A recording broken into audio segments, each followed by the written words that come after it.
At 38, Marisela learned something no one warns you about. That losing a home stings far less than realizing the man you poured 12 years into never truly held you close. A divorce engineered by his legal team left her standing on the curb with 2 garbage bags of clothing and a silence so total it pressed against her skull. She had nowhere, nothing, except the crumbling farmhouse at the dead end of a dirt road, a place her own family had dismissed as worthless for as long as she could remember. It sat there, broken and forgotten, a mirror of everything she felt. But that rotting shell was not her tomb. It would become the ground where she clawed her way back to life, stone by stone, with hands that shook but never quit. Exhausted, face swollen from sleepless nights of weeping, fingers still unsteady from a signature that stripped her of everything, Marisela reached the end of Hawthorne Gap Road. The old farmhouse waited there in heavy silence. Her heart hammered as she stood before a door bound in chains and corroded padlocks, gripping the only key she possessed in this world. When that door finally groaned open and lantern light spilled across what Grandmother Linda had sealed away for 25 years, Marisela collapsed to her knees. Tears came in waves, because what lay inside wasn't merely a house. It was evidence that a woman who had died long before Marisela's suffering began had somehow known this day was coming, and had quietly prepared something to catch her. If this story speaks to something inside you, make sure you're subscribed. The fluorescent tubes in the courthouse corridor hummed with that sterile buzz that drains the color from everything. Marisela sat on a wooden bench outside courtroom 4B, staring at the manila folder balanced on her knees. Inside that folder, the final divorce decree. Inside that folder, the death certificate of 12 years of building, hoping, believing.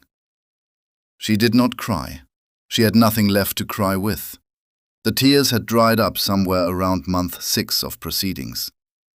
What sat on that bench was a hollowed-out woman in a cheap black blazer, waiting for her ex-husband's attorney to finish initialing the last pages so she could walk away. Holden Ashby kept the house Marisela had sunk her own savings into. The house she had painted room by room on weekends while Holden worked late, which, she now understood, meant something else entirely. The house her late mother had co-signed for before she passed. The house that was supposed to be theirs. Now it belonged to him and Tatum, the 24-year-old yoga instructor he'd been sleeping with for nearly 2 years while telling Marisela she was paranoid, that she was seeing things, that she needed professional help. 6 months before the end, Marisela had come home early from her bakery shift. Tatum's car sat in the driveway. That was all it took. No elaborate discovery, no dramatic confrontation. Holden hadn't even bothered to conceal it anymore. He had looked down at Marisela from the top of the staircase, wearing her own bathrobe, and spoken 5 words she would hear on a loop for the rest of her life. ___, quote, __, 0, ___. What followed was not a conversation, it was a demolition. Holden had already sat down with his attorney, Rafferty Boone, a man who built his reputation on making sure wives left with empty hands. Within 72 hours of that morning, Marisela was served. The house, Boone argued, had been purchased during the marriage with funds Holden had primarily provided. The fact that Marisela's mother co-signed? Irrelevant. Her mother had died 2 years prior without updating her estate documents. The fact that Marisela had worked full-time every year of the marriage? Meaningless. Holden's salary as a regional sales director dwarfed hers. The fact that she had been the one painting walls, fixing leaks, turning those rooms into a home? Worth absolutely nothing inside a courtroom. Her own lawyer, a young, stretched, thin public defender named Obadiah Crenshaw, had leveled with her from the very first meeting. She didn't brace herself. She didn't know how. For 6 months she fought, showed up to every hearing, dug through drawers for every receipt she could find, took the stand and testified about her contributions, her devotion, her sacrifices. None of it moved the needle. The judge determined that because Holden's name alone appeared on the deed, a clerical detail Maricela had never bothered to fix during the good years, the house belonged to him. He was magnanimous enough, the judge remarked with dry contempt, to grant Maricela 30 days to leave. And so there she sat, a courthouse bench, 4:47 in the afternoon. A Thursday in late October. In her lap, a folder holding the wreckage of everything she'd built. Her phone vibrated. Holden's name glowed on the screen. After all of it, the betrayal, the lawyers, the humiliation, he was still reaching out. She let it ring. Then came the text. "Hey, I'm going to need you out by the 15th. Tatum wants to start painting the nursery." Maricela stared at those words, read them a second time. A nursery.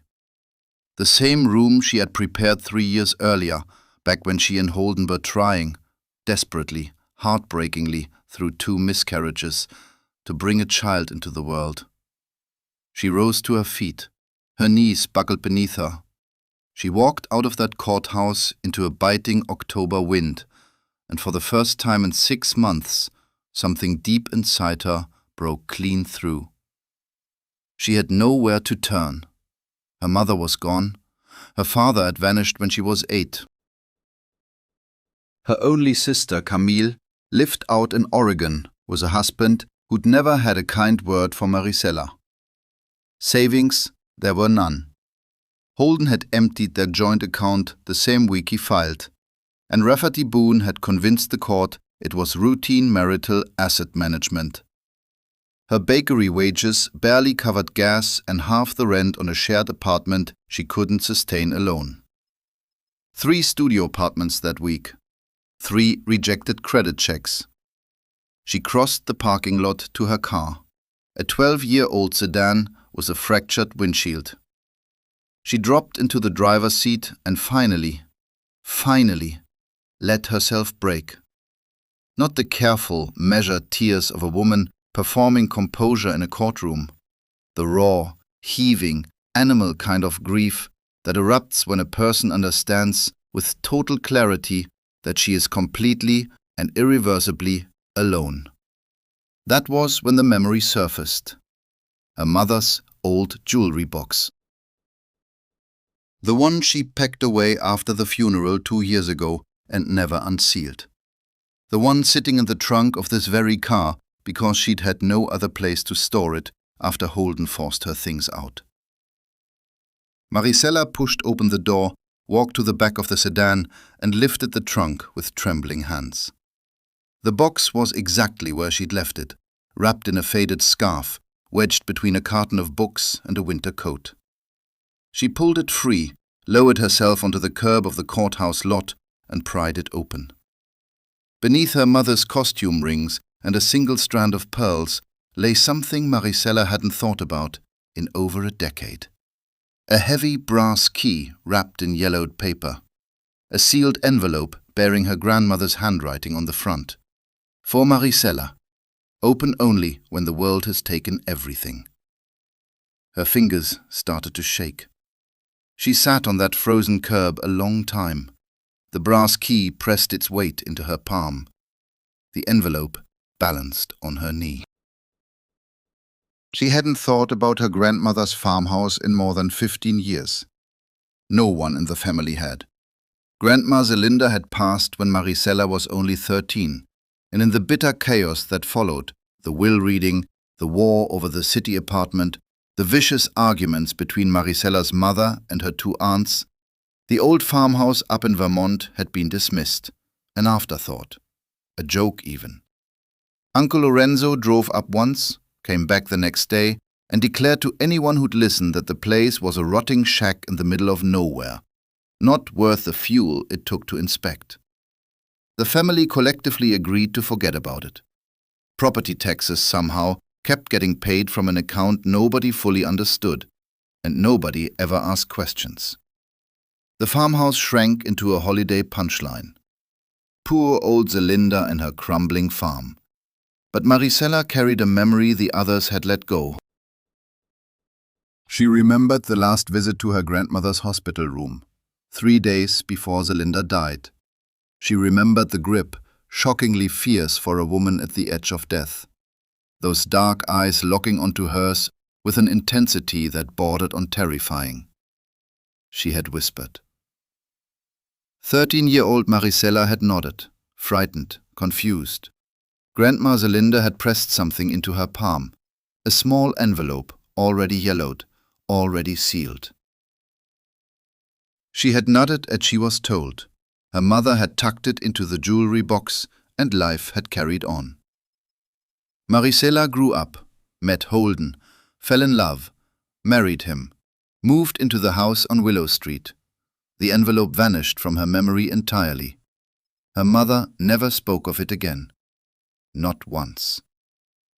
Until now, 25 years later, sitting on a curb outside a courthouse with her whole existence in ruins.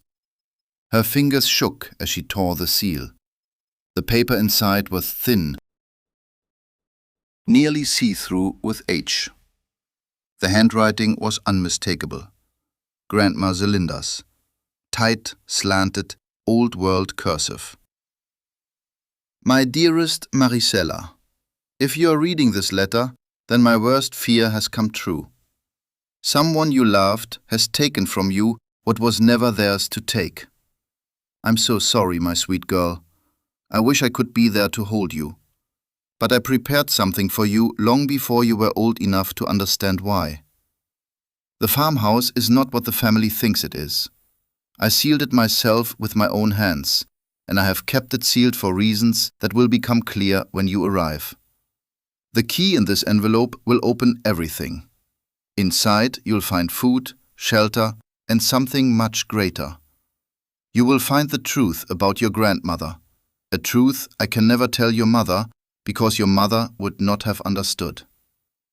Go to Willermeyer Bend, Vermont. Follow Hawthorne Gap Road to the very end. The farmhouse sits on 80 acres of land that no one in our family knows I still own. When you arrive, break the chains, open the door, trust me. Trust that I loved you enough, even from across all these years, to see this day coming and to prepare for it. You are not alone, Maricela. You have never been alone. With all my love, always, Grandma Zelinda. Maricela read those words 3 times. By the 3rd pass, her tears had hardened into something else. Something that felt, impossibly, like resolve. She looked at the brass key in her palm. She looked at her beat-up sedan parked at the curb. She looked at the folder holding her divorce decree. And she decided. There was nothing left for her in this city. Nothing but a shared apartment she couldn't afford. A bakery job she could walk away from with a single phone call. A husband turned stranger who was already painting over her life with another woman's dreams. If Grandma Zelinda had left her something, anything, at the end of Hawthorne Gap Road, Maricela was going to find it. That night she went back to the tiny apartment, packed 2 duffel bags with everything she owned, left her house key on the kitchen counter for her roommate, along with a note and $300 in cash. Her last $300. Then she walked out the door for the final time. She called the bakery. Told the owner she wasn't coming back. Filled the gas tank of her old sedan with the last thread of her credit. And at 5:17 the next morning, in the pre-dawn black of a cold New England October, Maricela Quintero pointed her car north and started driving. The road to Willermeyer Bend took 9 hours. She stopped only for gas and bitter coffee from roadside stations. As the highway narrowed into winding country lanes, as bare maples and thick pine forests of rural Vermont closed in around her, something inside her chest, Something that had been clenched tight for 6 months began very slowly to loosen. Not healed, not hopeful, not yet, but loosening. By late afternoon she reached the outskirts of Willemeyer Bend, a tiny town, maybe 800 people. 1 street downtown, 1 diner, a general store. She pulled into the diner parking lot to check her map and gather whatever courage she had left. A woman behind the counter, warm, broad-shouldered,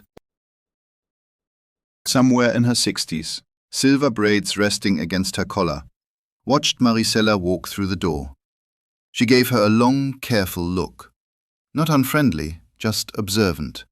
The way people in small towns study a stranger who clearly hasn't slept in days.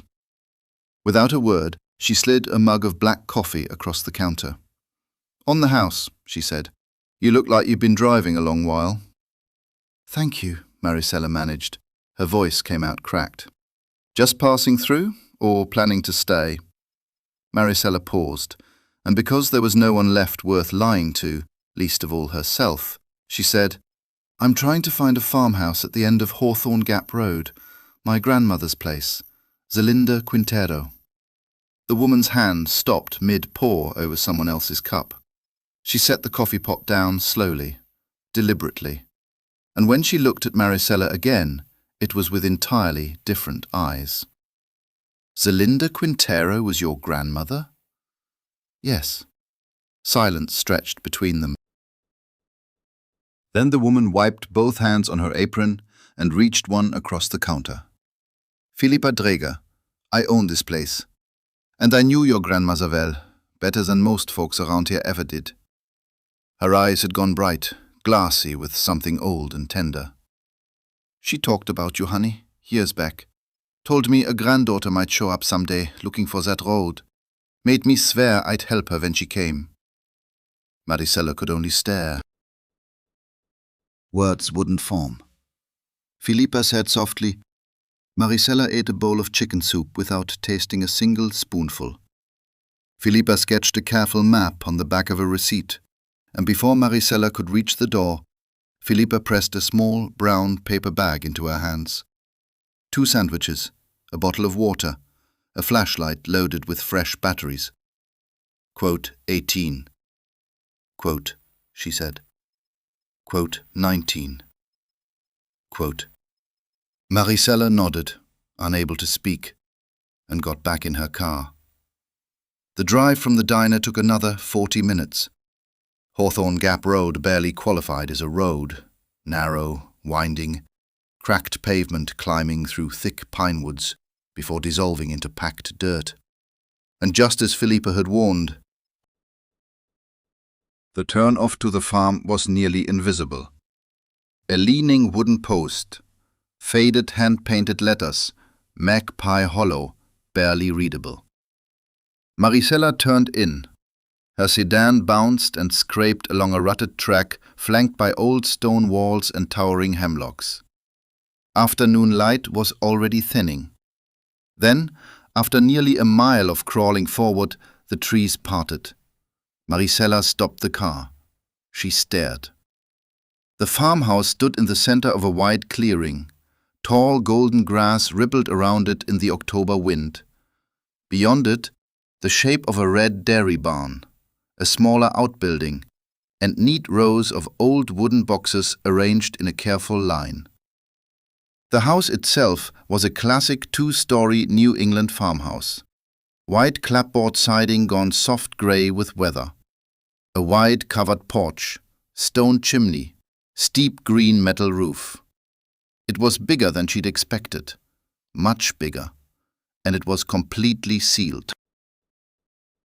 Every window on both floors, boarded shut with heavy planks, nailed deep into the frames with thick iron nails. The front door wrapped in 3 iron chains, each fastened with an enormous rusted padlock. Grass had risen around the foundation. Vines climbed the porch columns. But beneath the overgrowth, beneath the chains and the boards, the structure stood straight, solid. The roof showed no sag. The walls held no buckle. This was not a ruin. This was a building that had been deliberately, lovingly, obsessively preserved. Maricela stepped out of the car. Her legs shook beneath her. She walked slowly up the overgrown path toward the porch, one hand gripping the brass key, the other pressed flat against her chest, as though holding her heart in place. She climbed the steps. The wood groaned, but held. 3 padlocks stared back at her from the chained door, each one different, each one massive, each one welded shut by 25 years of mountain weather. She slid the brass key into the first lock. It turned smoothly. Click. A sharp breath escaped her. She fitted the same key into the second. It turned. Click. The third lock resisted, corroded, stubborn. For one terrible moment, she thought it would win. She wiggled the key, pressed harder. "Please, Grandma," she whispered, "please." A deep grinding sound, and the third lock surrendered. The chains crashed to the porch floor, heavy, final. But the door itself was still covered in boards. Maricela looked around wildly. Near the porch steps, half buried in the grass, a rusted claw hammer, left there perhaps a quarter-century ago. She picked it up and started prying. Old nails screamed as they tore loose. 1 board, 2, 3. Her hands blistered. She didn't stop. After nearly 20 minutes of steady, relentless effort, the last board came free. And there it was, the door underneath. Solid oak, darkened by decades, fitted with an iron handle forged in the shape of a wheat sheaf. She slid the brass key into the lock, turned it. The bolt released with a thick, low thunk that traveled through her wrist and into her chest. Maricela laid her palm flat against the wood, drew one long, trembling breath, and pushed. If you're enjoying this story, subscribe to our channel. It means a lot to us. The door swung inward on hinges that groaned like something stirring after years of stillness. Cool air spilled out around her, stale but clean. Not decay, not rot, just the quiet mustiness of a place that had been sealed up tight and left to wait. Maricela stepped inside. Afternoon light poured through the open doorway into a wide front room, and the breath died in her throat. Everything was still here. Everything. A long wooden dining table, 6 chairs tucked beneath it. A stone hearth with a cast-iron stove, split logs still stacked in the iron holder, as if someone had meant to light a fire that evening. 2 armchairs hidden under heavy white dust covers. A braided rag rug spread across white pine floorboards.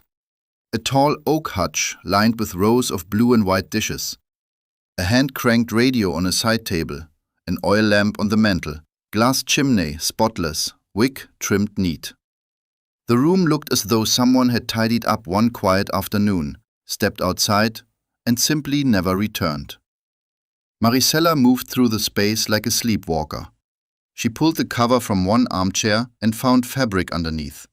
Deep forest green, scattered with tiny white flowers. Still bright, barely faded. She walked to the kitchen at the back of the room, equally preserved. A deep farmhouse sink, a cast-iron cook stove, wooden counters worn glass-smooth from decades of hands working across them. Open shelves lined with mason jars, contents still sealed.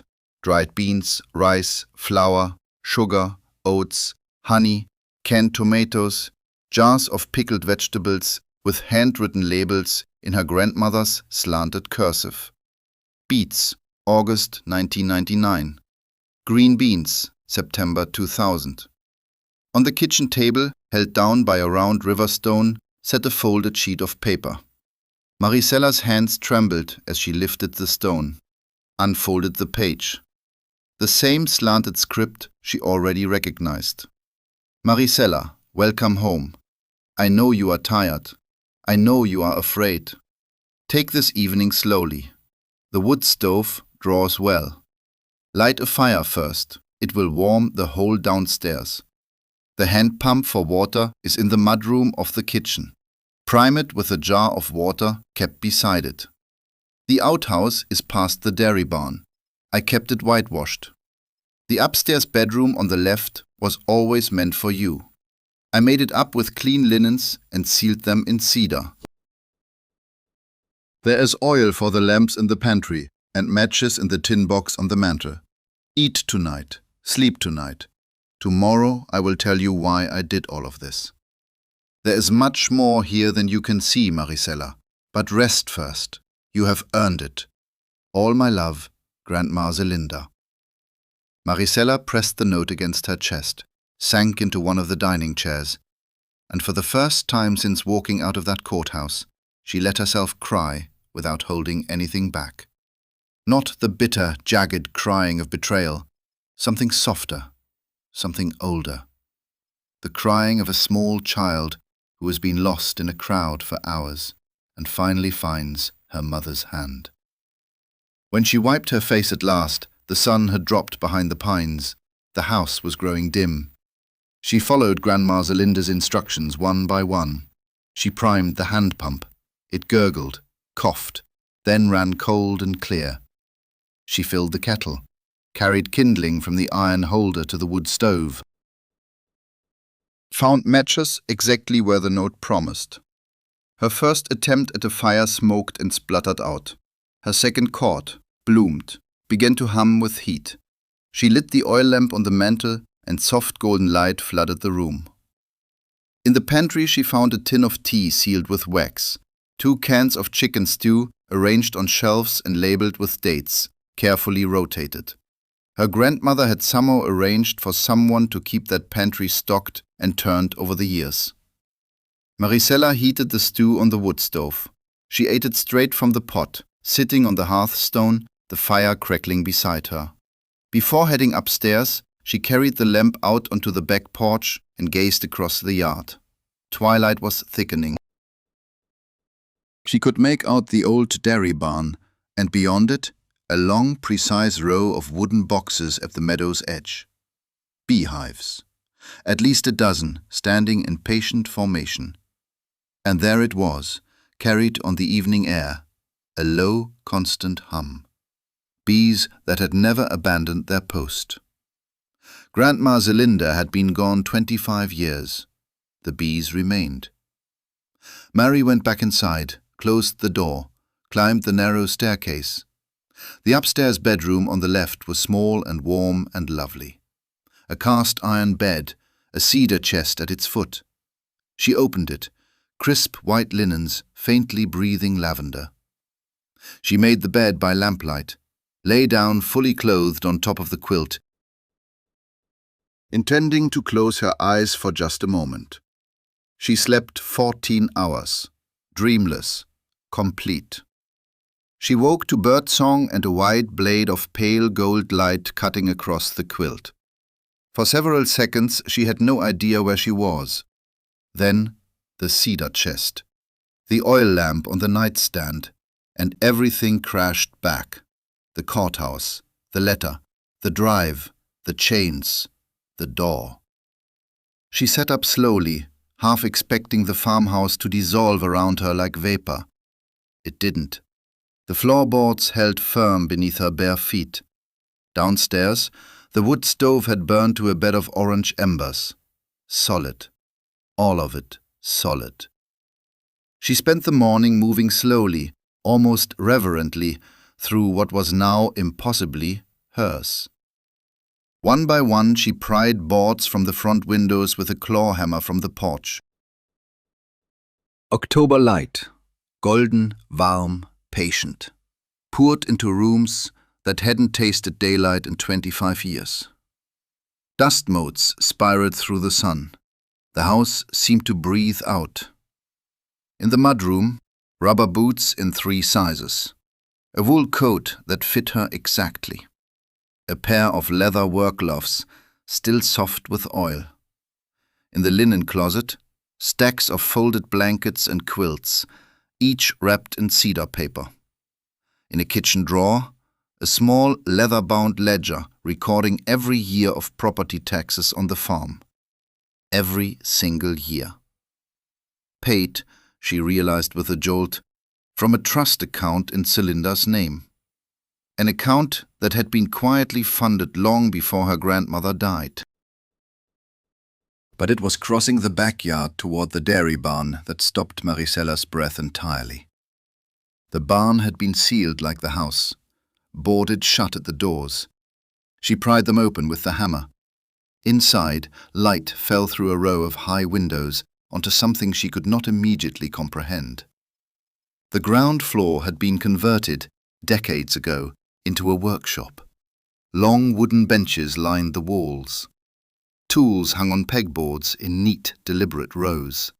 And on every flat surface, dozens upon dozens of them, stood antique clocks in various stages of restoration.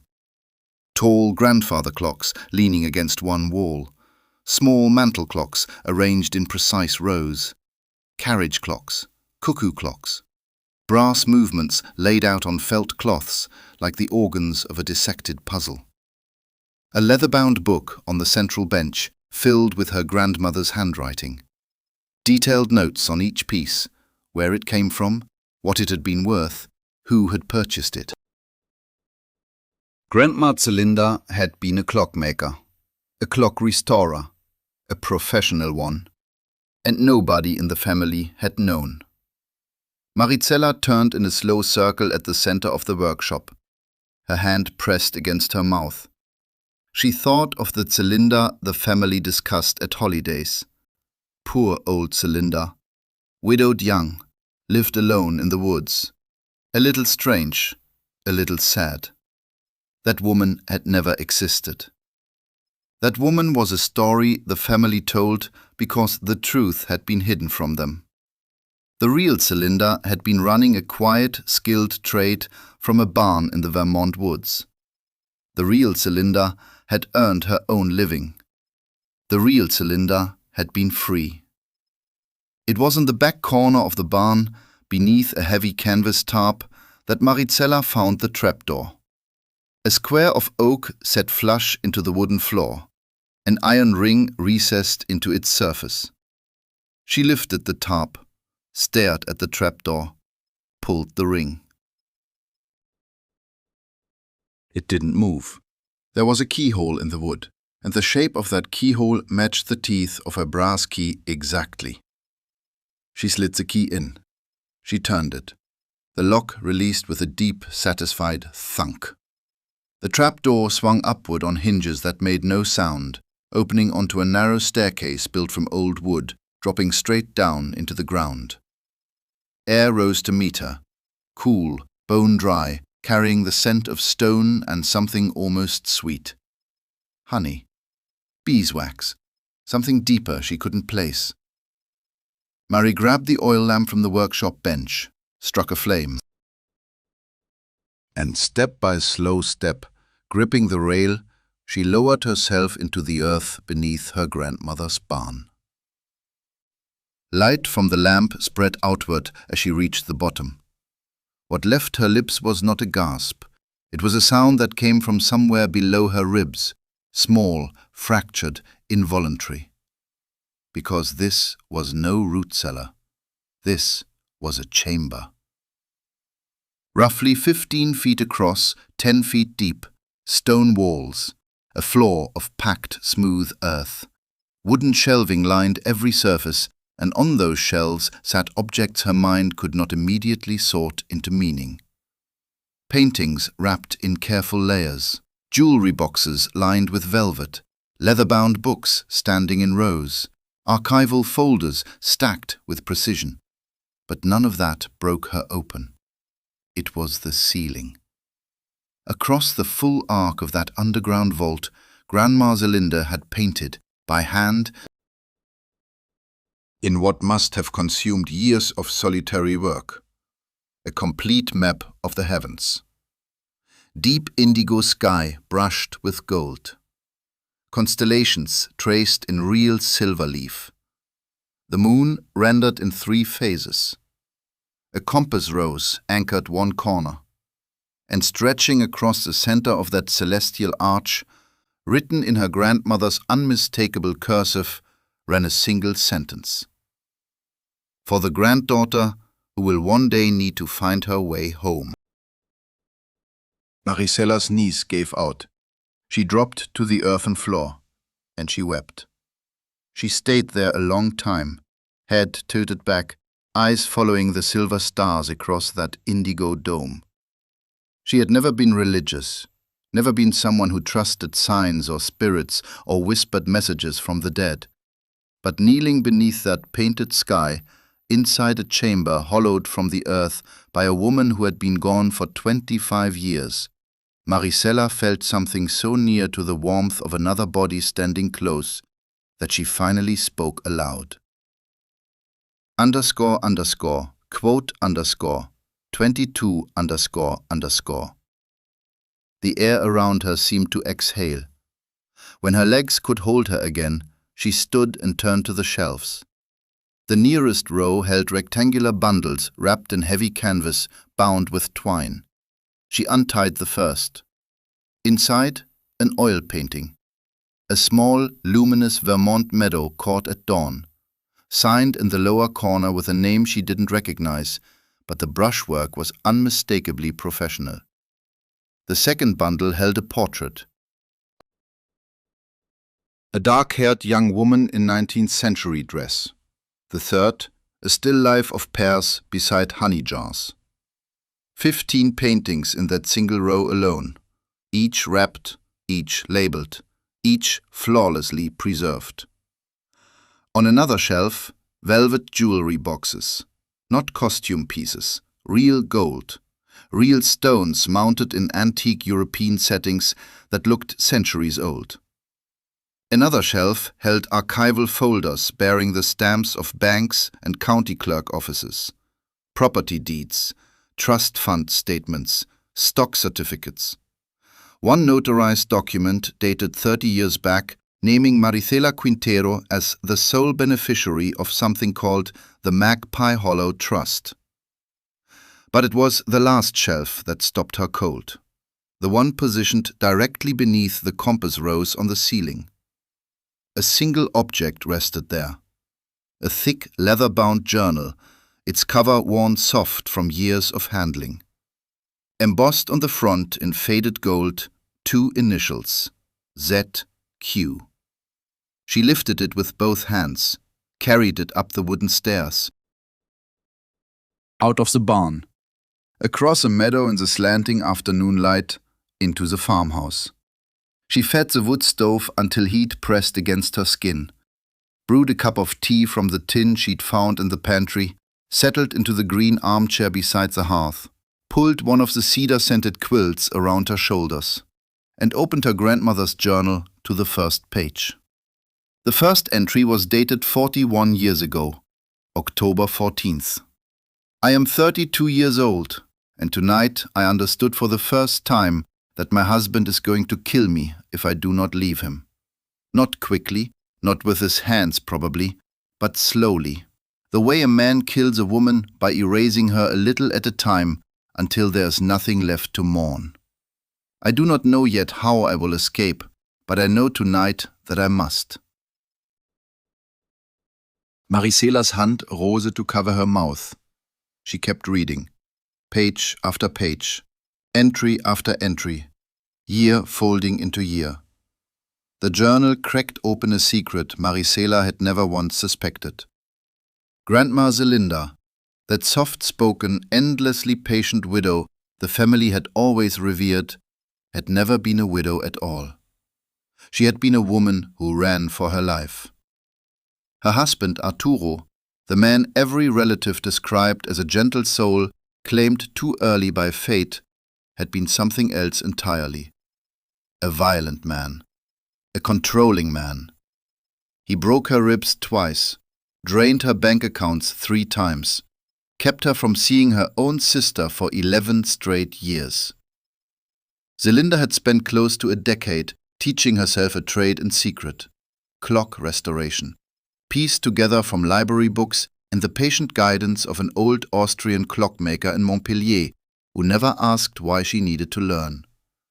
She had hidden cash inside the linings of winter coats for years. And one night, while Arturo was away on business, she gathered her 2 small daughters, one of them Maricella's own mother, and she disappeared. She had purchased this land, 80 acres, under her maiden name, paid cash, used a lawyer whose entire practice revolved around protecting women like her. She had built the farmhouse with help from neighbors who understood the value of silence. She had divorced Arturo through a grinding legal process that consumed 7 years and every scrap of courage she possessed. And when Arturo finally died alone of a heart attack in a rented apartment, Zelinda told her daughters only that Daddy had passed. She let them keep their innocent memories. She never spoke a single cruel word about him in front of them. Not once. Not ever. The final entry Maricela read that night was dated 6 months before her grandmother's death. My sweet Maricela is 13 today. She carries her mother's gentleness and my softness, both dangerous things in a world shaped by hard men. I have watched her long enough to see it clearly. Someday, someone will try to take from her what was never theirs to claim. When that day arrives, this farm will be here.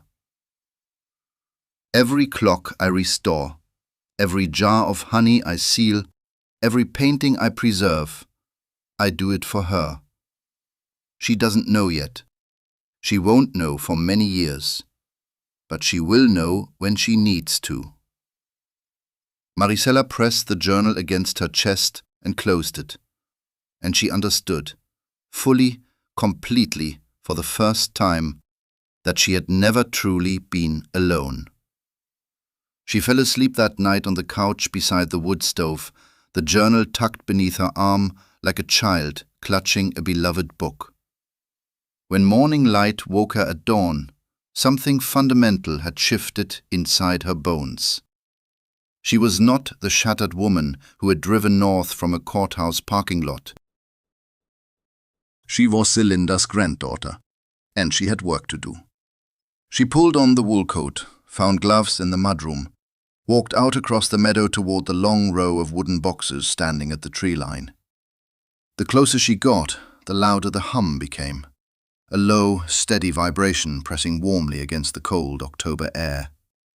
She stopped 10 feet from the nearest hive and just stood there, watching. Bees drifted in calm, deliberate circles around each entrance, legs dusted with pollen. A small, hand-painted sign on the closest box read, in her grandmother's careful script, Magpie Hollow Apiary, established 1987. Those bees had outlived Zelinda by 25 years. Someone had been quietly caring for them all this time. Someone had kept this farm breathing. That afternoon, Maricela drove back to Villa Meyer Bend and walked into Philippa Dreger's diner. Philippa glanced up from the register, read Maricela's face in an instant, and set down whatever she was holding. You found it, Philippa said softly. I found it, Maricela replied. And I need to know who's been looking after the bees.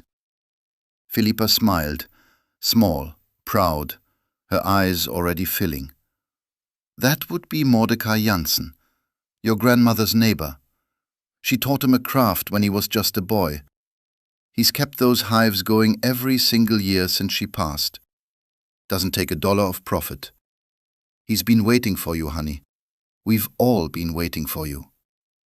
And like that, a network Maricela never knew existed began to reveal itself around her.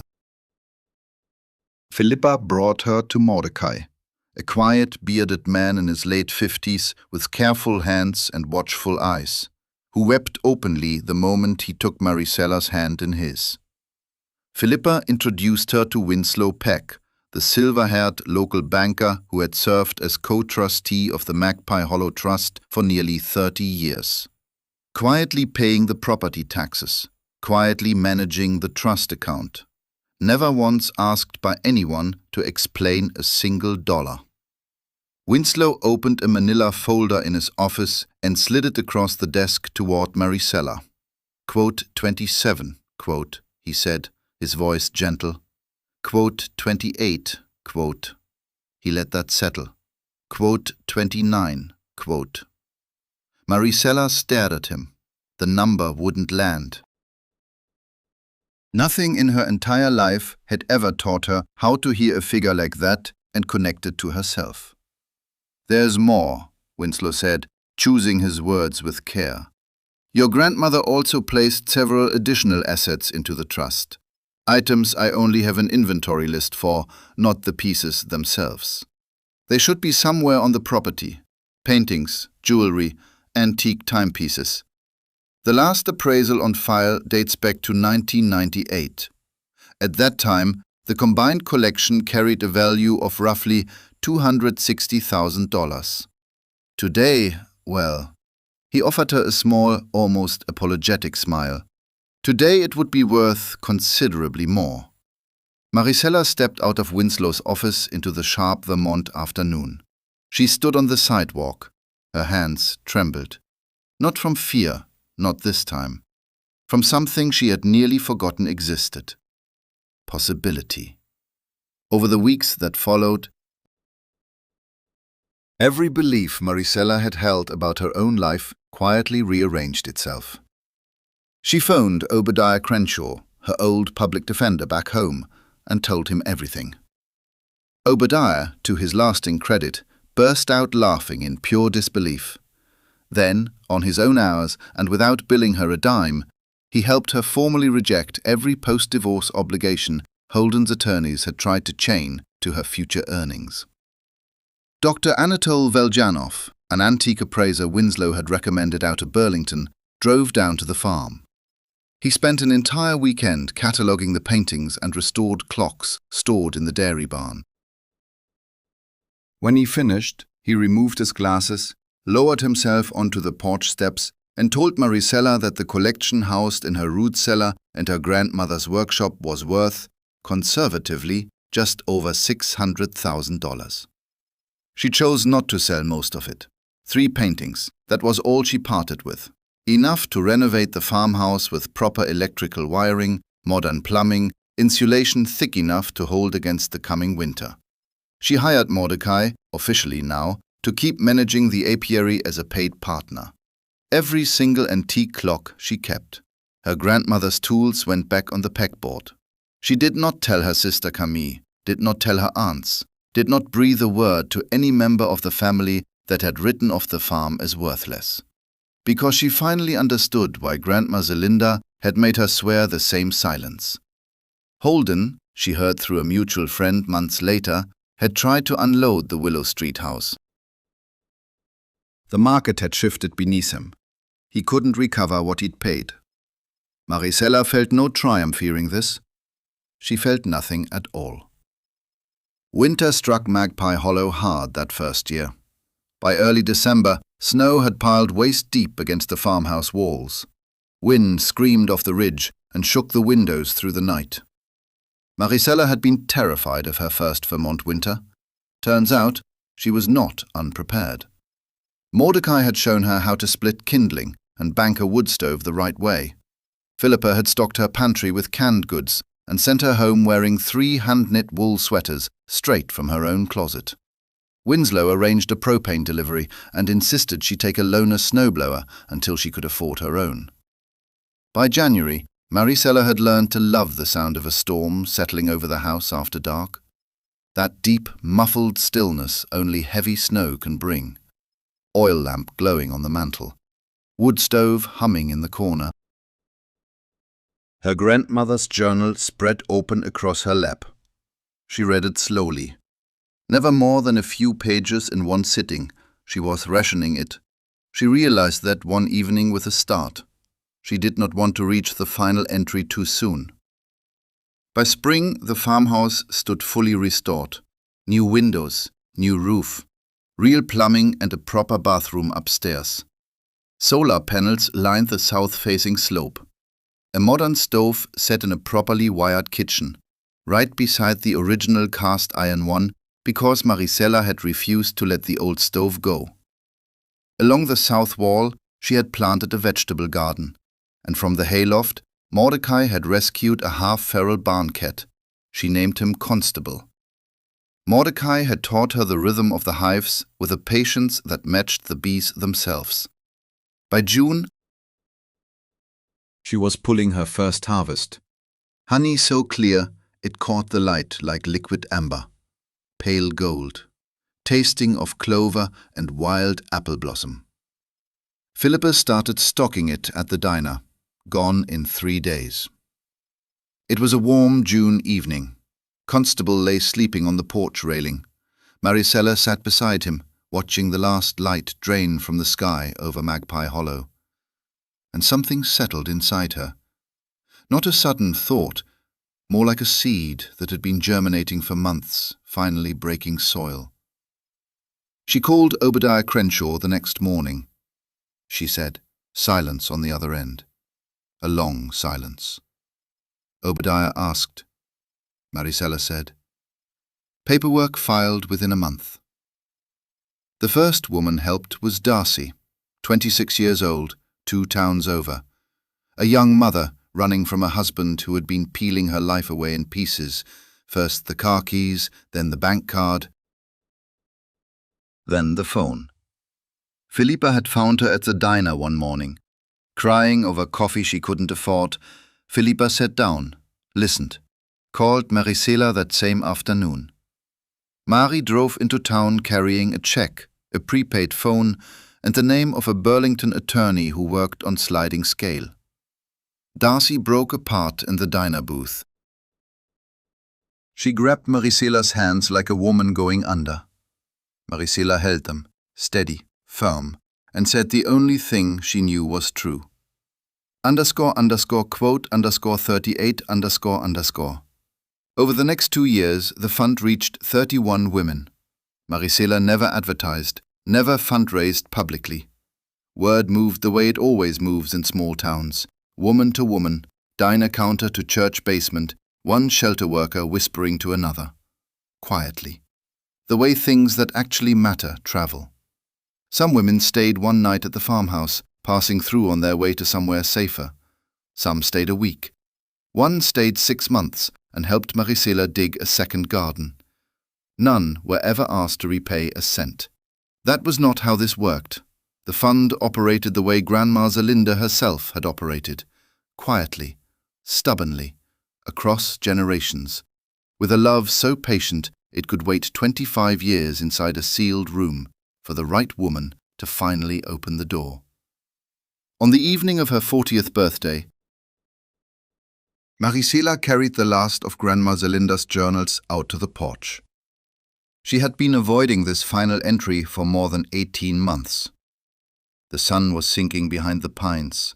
The bees were settling into their hives for the night. She opened to the last page. 4 lines, that was all. Maricela, if you are reading this, you have become the woman I always knew you would become. This was never my farm. It was always yours. I only kept it warm for you. Love does not end when we die. It just waits. She closed the journal, sat there until the first stars appeared over Magpie Hollow, and whispered into the soft evening air, "Thank you, Grandma. I'm home." Inside the farmhouse, the lamp burned warm and steady in the window. Go ahead and check out the 2 stories waiting on your screen. Just click and dive in. And if you haven't yet, subscribe and hit that notification bell so you never miss a new upload.